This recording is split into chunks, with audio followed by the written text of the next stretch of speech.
नमस्कार किसान भाइयों, देसी पोल्ट्री फार्म में आपका स्वागत है। इस वीडियो में हम फार्म में होने वाली बदबू के बारे में चर्चा करेंगे। अगर आपके फार्म में बहुत ज़्यादा बदबू आती है, वहाँ पे काम करना मुश्किल होता है, वहाँ पे रुकना मुश्किल हो रहा है, पड़ोसी लोग शिकायत करते हैं कि फार्म में बहुत बदबू आती है, तो वे वीडियो आपके लिए है। इस वीडियो में हम चर्चा करेंगे कि फार्म में बदबू क्यों आती है, बदबू आने के क्या नुकसान हैं, अगर बदबू पर हम नियंत्रण कर लें तो हमें क्या क्या बेनिफिट होंगे। इन सभी पहलुओं पे हम इस वीडियो में चर्चा करेंगे। तो सबसे पहले हम बात करते हैं कि फार्म में बदबू आती ही क्यों है। तो बदबू आने का मुख्य कारण होता है फार्म में अमोनिया गैस का बनना, फार्म में गंदगी का होना, फार्म का अच्छा वेंटिलेशन ना होना। ये सभी कारण होते हैं। लीटर गीला होना, ये सभी पॉइंट हैं फार्म में अमोनिया गैस उत्पन्न करने के। अगर किसी के फार्म में बदबू ज़्यादा बन रही है, अमोनिया गैस ज़्यादा बन रही है, तो उससे बहुत सारे नुकसान होते हैं। उन नुकसान के बारे में हम आपको बता दें। सबसे पहला, बदबू बहुत आएगी, पड़ोस के लोग ऑब्जेक्शन करेंगे कि आपके फार्म में बहुत बदबू आती है। मुख्यतः जब आपका फार्म बस्ती से नज़दीक होता है, जैसे मेरा फार्म गांव से 100 मीटर की दूरी पे है, तो हमें अगर किसी किसान भाई का फार्म बस्ती के नज़दीक है तो उसका बदबू मेन कारण हो जाता है। बदबू की समस्या उसके लिए बहुत बड़ी समस्या बन जाती है। दूसरा, अगर फार्म में अमोनिया गैस ज़्यादा बनती है तो पक्षियों के स्वास्थ्य पे बहुत बड़ा असर पड़ता है। उनका स्वास्थ्य बिगड़ता है, उनको सांस लेने में तकलीफ़ होती है, उनके जो वज़न होता है वो रुक जाता है। अंडे पे अगर पक्षी है तो अंडा उत्पादन भी प्रभावित होता है। बहुत सारे कारण होते हैं, बहुत सारा नुकसान होता है देसी पोल्ट्री में इस अमोनिया गैस के कारण। अब बात करते हैं कि क्या इसके अमोनिया गैस के उत्पादन को पोल्ट्री फार्म में कम किया जा सकता है। हाँ जी, बिल्कुल कम किया जा सकता है। कुछ छोटे छोटे बातों पे ध्यान दें तो इसका फॉर्मेशन ज़रूर कम किया जा सकता है। जैसे मैं बात करूं, जो लीटर जिस पे पक्षी रहता है, जिस पे दिन भर पक्षी रहता है, सोता है, बैठता है, लीटर बिछावन जो धान की भूसी होती है, वो उसमें ज़्यादा नमी नहीं होनी चाहिए। मुख्यतः बारिश के मौसम में जब तक बारिश होती है, चारों तरफ पानी होता है, तब उस समय इसमें नमी बहुत ज़्यादा हो जाती है। उस समय हमें लीटर पे बहुत ज़्यादा फोकस करना चाहिए। लीटर गीला ना हो, समय समय पर बदलते रहें। जो यहाँ से वेस्टेज निकलता है, लीटर का वेस्टेज होता है, वो बहुत उपयोगी होता है। उससे हम पोल्ट्री मैन्योर बना सकते हैं, जिसे हम कंपोस्ट खाद बोलते हैं। बहुत उपयोगी खाद होती है, किसान भाई उसे अपने खेत में इस्तेमाल कर सकते हैं। और रासायनिक खाद जिसमें बहुत सारा पैसा लगता है, उसकी बचत हो सकती है। अगर कंपोस्ट ज़्यादा है तो हम दूसरे किसानों को भी बेच सकते हैं और अतिरिक्त मुनाफा कमा सकते हैं।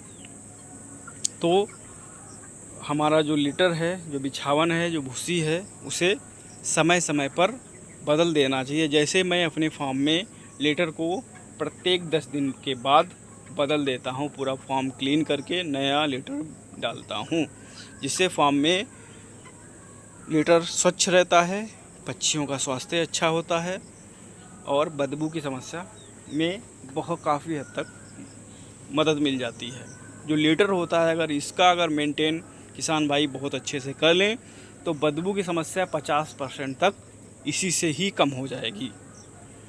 लीटर में कभी कभी क्या होता है, जैसे हमारे पास ये मैनुअल वाले ड्रिंकर हैं, तो इसमें हमको यहीं पे पानी भरना होता है। तो कभी कभी लीटर यहीं पे लीटर में पानी गिर जाता है, तो हमें क्या करना चाहिए, उतनी ही जहाँ पे पानी गिरा है उस लीटर को बदल देना चाहिए, नया लीटर वहाँ पे डाल देना चाहिए। इससे क्या होगा कि उसमें बदबू उत्पन्न होना बंद हो जाएगी, सड़न बंद हो जाएगी, बदबू बंद हो जाएगी। दूसरा है कि जो फीड होता है, फीड को ज़्यादा बर्बाद ना होने दें। अगर फीड लीटर पे गिरता है और पक्षी की पोटी के संपर्क में आता है, बीट के संपर्क में आता है, तो वो जो फीड होता है सड़न उत्पन्न करता है, अमोनिया गैस फॉर्मेशन में सहयोग करता है, बहुत ज़्यादा अमोनिया गैस बनती है। उसके लिए हमें इसकी जो हाइट है, जो फीडर की जो हाइट होती है पक्षी की गर्दन के बराबर होनी चाहिए। इससे ना ज़्यादा होनी चाहिए, ज़्यादा होगी तो पक्षी फीड खा नहीं पाएगा, कम होगी तो ये फीड बर्बाद करता है। कभी कभी हम फीड भरते हैं फीडर में, तब फीड गिर जाता है, उस समय भी हमें सावधानी रखनी चाहिए कि फीड जो है बिछावन में ना गिरे। अगला है कि फार्म में प्रॉपर वेंटिलेशन का ध्यान रखें।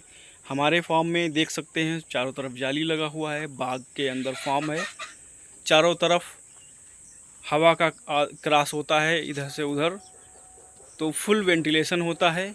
छोटे छोटे फैंस लगा रखे हैं वेंटिलेशन के लिए, एक इधर लगा हुआ है, एक उधर लगा हुआ है। फैन चलाते रहें जिससे वेंटिलेशन अच्छा बना रहेगा। वेंटिलेशन अगर ख़राब होता है तो अमोनिया गैस फार्म में रुक जाती है।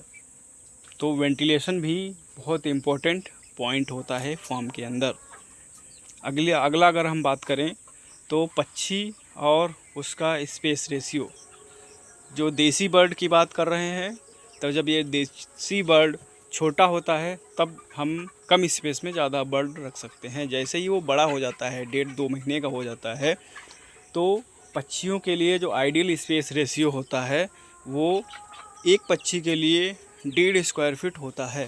कहने का मतलब अगर आपके पास 1000 बर्ड है तो 1500 स्क्वायर फीट उनके लिए स्पेस की व्यवस्था आपको करनी पड़ेगी।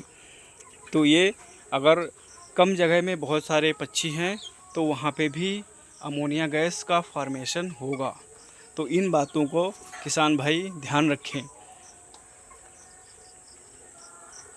अगर आपके फार्म में अमोनिया गैस कम बनेगी तो पक्षी स्वस्थ रहेंगे, इनका स्वास्थ्य अच्छा रहेगा, वेट गेन अच्छा होगा, अच्छा दाना खाएंगे, अच्छा पानी पिएंगे और अंडा उत्पादन में बहुत अच्छा रिजल्ट आपको मिलेगा। और कोई पड़ोसी या कोई भी शिकायत नहीं करेगा कि हाँ आपके फार्म में बहुत ज़्यादा बदबू आती है। जो कोई अंडा लेने आएगा, मुर्गा लेने आएगा, आपकी सेल पे भी इसका बहुत ज़्यादा असर पड़ता है। अगर आपके फार्म में बहुत ज़्यादा बदबू आती है तो कस्टमर आपके फार्म में आना पसंद नहीं करेगा, क्योंकि वहाँ पे तो बहुत ज़्यादा बदबू आती है, गंदा फार्म है। अगर आपका फार्म नीट एंड क्लीन होगा, बदबू नहीं आएगी, तो आपके व्यापार में बहुत अच्छा योगदान देगा। लोग कस्टमर वहाँ आना पसंद करेंगे, अपने आप यहाँ से अंडा ले जाएंगे। पक्षी अगर ख़रीदना होगा तो वो ले जाएंगे। तो व्यापार में स्वच्छता का, पोल्ट्री में स्वच्छता का भी बहुत बड़ा इम्पोर्टेंट रोल होता है। इस वीडियो में हम देसी पोल्ट्री की बात कर रहे हैं, ब्रॉयलर फार्म की बात नहीं कर रहे हैं।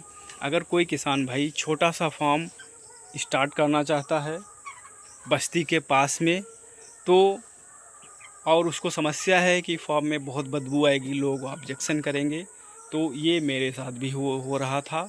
जब फार्म शुरू नहीं हुआ था तो मैंने जब बोला था कि मैं फार्म स्टार्ट करूँगा तो लोगों ने बोला था कि यहाँ पे बहुत सारी बदबू आएगी, लेकिन मैंने प्रैक्टिकली किया तो यहाँ पे कोई बदबू नहीं आएगी। अगर कोई बदबू नहीं आएगी तो कोई ऑब्जेक्शन भी नहीं होगा। तो कोई किसान भाई जिसका बस्ती के पास में स्पेस है, व्यवस्था है, दूर व्यवस्था नहीं है, तो बदबू की वजह से अगर वो स्टार्ट नहीं कर पा रहा है तो वो फार्म स्टार्ट कर सकता है। छोटे लेवल से स्टार्ट करें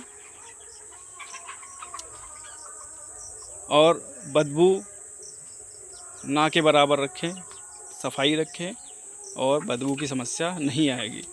अगर वीडियो में बताए गए नियमों का पालन करेंगे तो हमें उम्मीद है कि फार्म में बदबू नहीं आएगी।